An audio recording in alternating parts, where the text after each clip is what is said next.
Hey, what's up? My name is Mark Bangos, also known as DJ Mista-B. I'm a DJ, I'm also an educator, but I'm also an avid collector of cool things like this thing right here. It's a Gakken Toy Record Maker. I had just received this a week ago via eBay in Japan. You can find a bunch of these online. They range the price from like 130 to 180 bucks, depending on what kind of arrangement you get. This comes with the device. You have to assemble it. It's kind of like assembling those like old Gundam models, but also you get like the electronic components, the boards, the sound parts, the DJ needle, and then the needle to record the actual stuff. So what we're gonna do, we're gonna assemble this for you guys.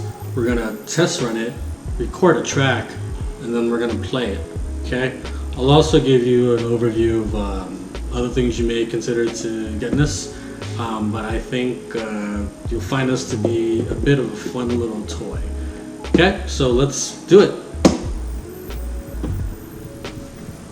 Alright, what's in this box? Let's find out. You get a cool booklet, has the history of turntables, record pressing, and it has instructions in Japanese, so you have to interpret the instructions. You get record labels, the covers, and then you get the parts, and then you get the blank recorded discs. Alright, this turntable is a belt drive, so remember you'll have to get the belt placed correctly on there. You'll need small scissors, and you'll need a small phillips screwdriver. That's the only tools you need.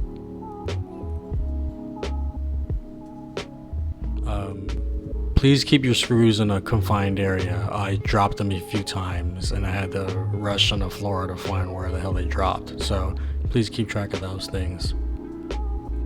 It took me about 2 hours to make this record toy maker.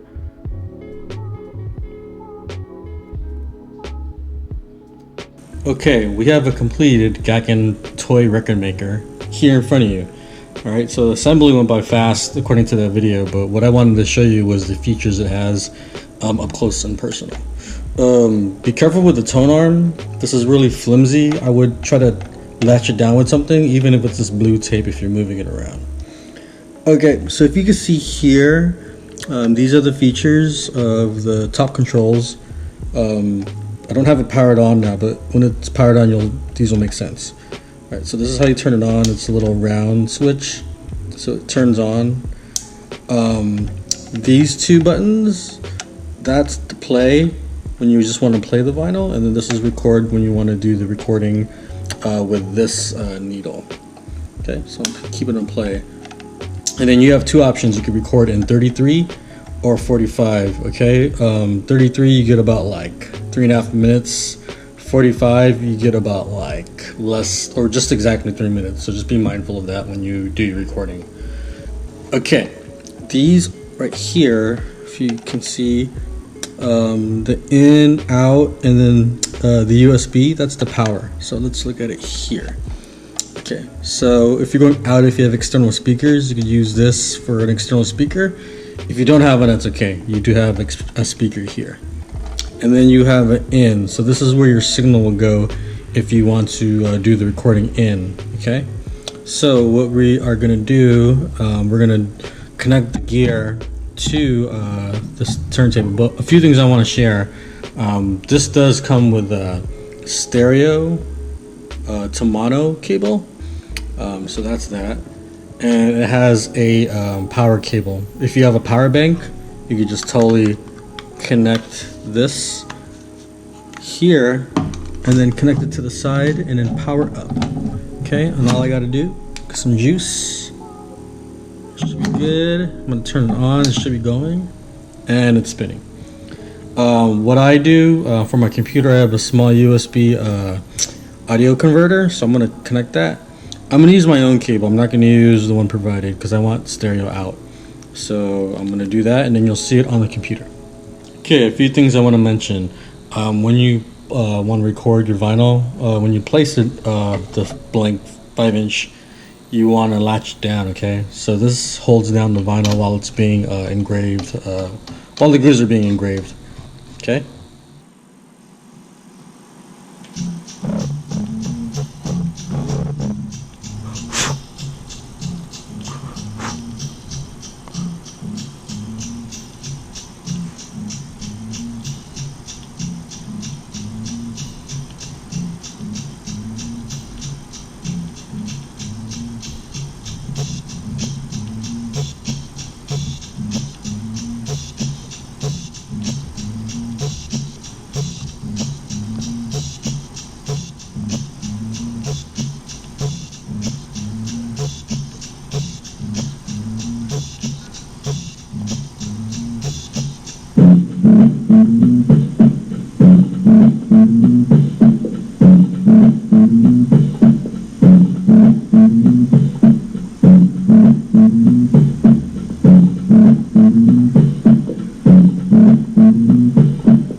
Alright, so we've tested our record. It works. The EQing wasn't the best. So again, if you're going to record, I would suggest maybe getting one of those USB mixers with the faders on there, so you could do some EQing directly to this device. It can be a lot of effort just to get one of your tracks on the wax. So I don't know if all the effort is worth it, but you know, it's a fun process, and if you enjoy assembling stuff and just seeing the process throughout from your own tracks to like a 5-inch piece of wax, I think it's worth the time. Again, this is a toy. Don't expect to use it for any kind of professional use. Be prepared just to use it for fun. You know, I have me personally. I love collecting things like this and assembling things. I want to be able to test tracks that I make to wax. Maybe down the road I want to make like an EP or an album or something. So it's a good like barometer to test that out.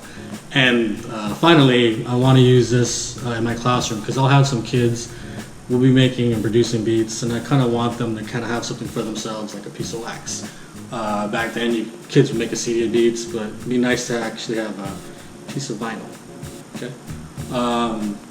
Again, it works. I suggest playing it out. Yeah, I did that. So I suggest testing it out on real turntables. Don't just rely on this thing. And I think if you do it right, you'll be satisfied with the results for your own personal use. Little skips there. It's real vinyl, it skips. So that's my review. Hopefully you enjoyed that. Hopefully it's useful if you want to get this device. I would suggest to see other tutorials, not just mine, but I really enjoyed it. And I suggest if you're just in some maker DIY kind of mood to get that. Alright, check out my other videos and also DJ stuff on my page, and enjoy. Peace.